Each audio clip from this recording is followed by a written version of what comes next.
हमारे डेली विजर्स को लेके पिछले लंबे समय से हमारे जो डेली विजर्स हैं वो अपनी गुहारें, अपने जो बच्चों का मुस्तकबिल है, अपने घरों का, अपनी मेहनताना का, वो भीख मांग रहे हैं सरकारों से। और सरकारें उनको अपनी वोट की राजनीति बना के जो है उनको सिर्फ और सिर्फ उनको यूज कर रही है। 24-24 घंटे कोई भी डिपार्टमेंट, ऑल डिपार्टमेंट 47 डिपार्टमेंट आते हैं। मुझे बताइए उनमें से आज तक जो बेचारे काफी लंबे समय से पक्के करो, परमानेंट पॉलिसी ले आओ, मिनिमम वेजेस एक्ट लागू करो, कुछ भी नहीं हो रहा उनके साथ। और इलेक्शन आने पे यही लोग जो है फिर उनको यूज करते हैं और इनको झूठे आश्वासन देते हैं कि आप हमें वोट डालिए, हम आपको पक्के करेंगे। 2014 के अंदर जब लोकसभा की इलेक्शन थी, उधमपुर के अंदर प्रधानमंत्री जी ने बोला कि जम्मू कश्मीर का सबसे बड़ा मुद्दा कोई अगर है तो वो डेली विजर का है, सरकार बनते ही हम उसको हल करेंगे।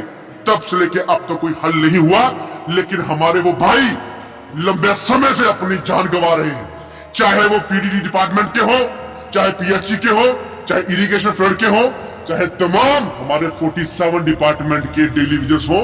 वो किस तरीके से रह रहे हैं, कैसे जूझ रहे हैं, ये हमारी सरकारों को जो है। ये जो सुसाइड हुआ है कैसे हुआ है? बेशक ये दिल्ली, देखिए, लहर सिंह नाम का एक पीएचई डेली विजर था जो डोडा का रहने वाला था, कुछ दिन पहले रिटायर हुआ है और खाली हाथ घर गया है। मुझे बताइए, इतनी लंबी सर्विस देने के बाद अगर उसको सरकार कुछ ना दे सकी तो मुझे बताइए इतने डेली विजर जो वो क्यों उनकी जिंदगी के साथ खिलवाड़ कर रहे हो, क्यों ऐसा कर रहे हो। और उसकी 2 बच्चियां थी और ये कहता, मुझे बताइए जब उसके पास कुछ है नहीं, कुछ दिया नहीं सरकार ने, तो मुझे बताइए वो सुसाइड को क्या करे, कैसे अपनी जिंदगी जो है आगे गुजर बसर करे। पूरी जिंदगी आपको दे दी डिपार्टमेंट के अंदर, लेकिन आपने हर जाना तक नहीं दिया उसको। ये है यहाँ पे हालात हमारे लोगों की, और हमारे लोग नारे पे नारे, पार्टियों के नारे, उसके नारे लगाते जा रहे हैं। अरे शर्म करो तुम लोग, इन गरीबों के साथ तुम जो खेल रहे हो, खिलवाड़ कर रहे हो, इन गरीबों के छाती के ऊपर पाँव रख के तुम लोग जो अपनी सत्ता चमकाते हो, तुम इंसान के नाम पे धब्बा हो। अब अगर डेली वेजर्स की बात करें तो काफी ज्यादा डेली वेजर्स है। लगता नहीं है पार्लियामेंट इलेक्शन आने वाले हैं, असेंबली इलेक्शन आने वाले हैं, बड़े बड़े दावे किए जाएंगे।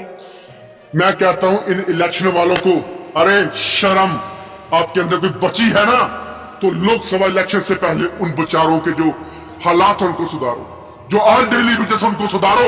हमारी आशा बहने आंगनबाड़ी की जो और हमारी आशा वर्कर है उनकी हालात देखो, एसपीओ की हालात देखो, जो लंबे समय से जम्मू कश्मीर के अंदर सेवाएं दे रहे हैं। हमारे डेली विजर्स बेचारे अगर ऐसे ही सुसाइड करते रहे तो मुझे बताइए, ये हमारी इंसानियत के नाम पे बहुत बड़ा एक सवालिया निशान होगा कि हम लोगों को सिर्फ वोट चाहिए, हमें सत्ता चाहिए, लेकिन गरीब इंसानों की जो ऊपर है छाती पे पांव रख के चाहिए। अरे इलेक्शन जीतिए, आप लड़िए, हमें कोई दुख नहीं, लेकिन उन गरीबों के साथ इस तरह खिलवाड़ मत कीजिए। कैसे जान गंवाई होगी उस बंदे ने।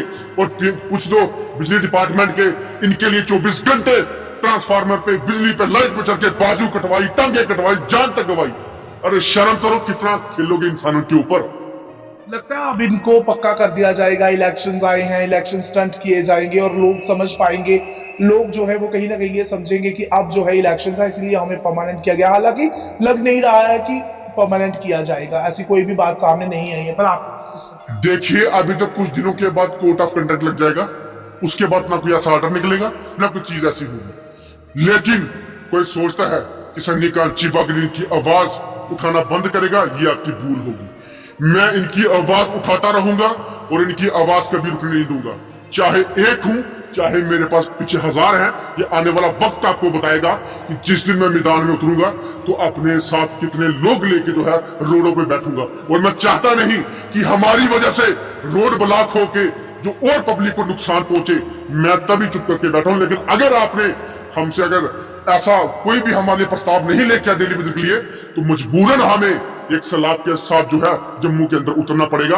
और आपकी इलेक्शन का जो एजेंडा है वो हम बताएंगे कि आप लोग इलेक्शन के नाम पे लोगों को जो है गुमराह करने का कार्य कर रहे हैं। और तमाम डेली विजर्स को बोलना चाहता हूं कि अगर आपके अंदर आज अगर जमीर है तो उन मासूम लोगों को देखिए जिनके घर पे आज चूल्हा नहीं जलता, जो मेहनत इतनी करते हैं, सर्विस इतनी देते हैं, लेकिन घर के अंदर बच्चे नहीं पढ़ पाते, बीमारी से उनका इलाज नहीं करवा पाते, बुजुर्गों की हालत ठीक नहीं कर पाते और अपना छत नहीं डाल पाते।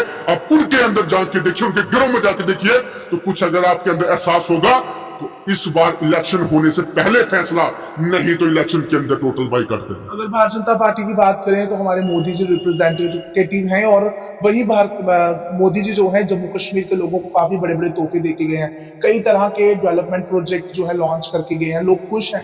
आप कह रहे हैं कि लोग खुश हैं? अरे यार, मोदी जी कौन सा किसी एक मोहल्ले में एक डेली विजिट घर जाके देख रहे हैं किसका राशन नहीं है, किसे कुछ नहीं है।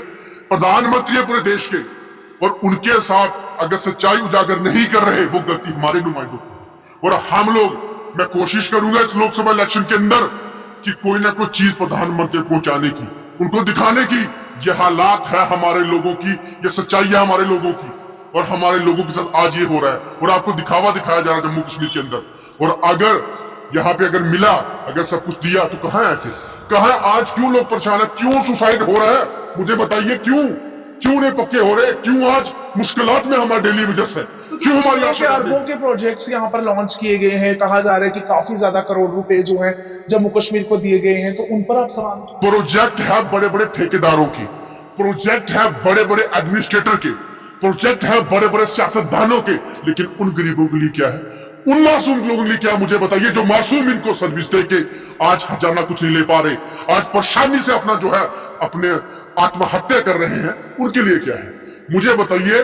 बड़े बड़े रोड है, टनल है, हाईवे है, कौन सा गरीब वहां पे चल के रोटी खाएगा, कौन सा उसके लिए जो है आशियाने है वहां पे जो है, या कारपेट बिछी है जहां पे खाना खाएगा, खाना रोटी तो अपना काम करके खाएगा, लेकिन जो डेली वेजेस हैं, चाहे वो किसी भी डिपार्टमेंट को इतना काम करते हैं, अरे कम से कम बेचारों का मिनिमम वेजेस एक्ट दो, अगर वो नहीं दे सकते, जो रिटायरमेंट के कगार पे है, उनको तो परमानेंट कीजिए कि कम से कम अपने बच्चों का जो है वो अपना मुस्तकबिल सीधा कर सके, उनका फ्यूचर बना सके, अपने घर में जाके कुछ राहत की सांस ले सके।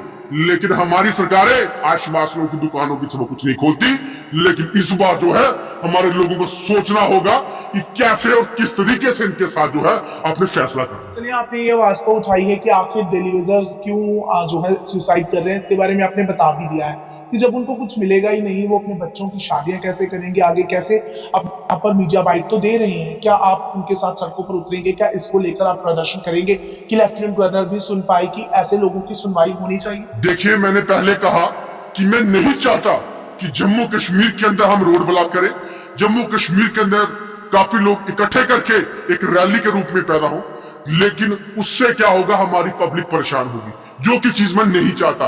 लेकिन मजबूरन अगर ऐसे वाकया हमें दिखने को मिलेंगे तो हम पीछे नहीं हटेंगे, हम रोडों पे आएंगे और इनके जो आंखें बंद पड़ी है, कान बंद पड़े हैं, वो हम खोलने का कार्य जरूर करेंगे आने वाले दिनों में। आखिर में क्या?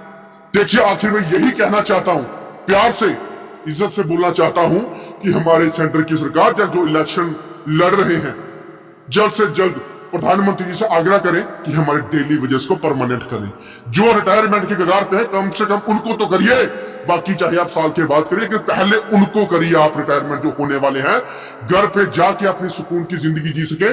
वो भी ये घर जाके ये सोचे कि आप हमें सुसाइड करना है, अब हमें अपना आत्महत्या करनी है, क्योंकि उनके पास कुछ है ही नहीं बेचारों के पास, जवानी खत्म कर दी डिपार्टमेंटों के अंदर, अब बुढ़ापा आगे घर पे क्या करेंगे, मुझे बताइए। इसलिए मैं चाहता हूं कि जल्द से जल्द जो है उनको अपनी परमानेंट पॉलिसी जो है वो उनके लागू की जाए।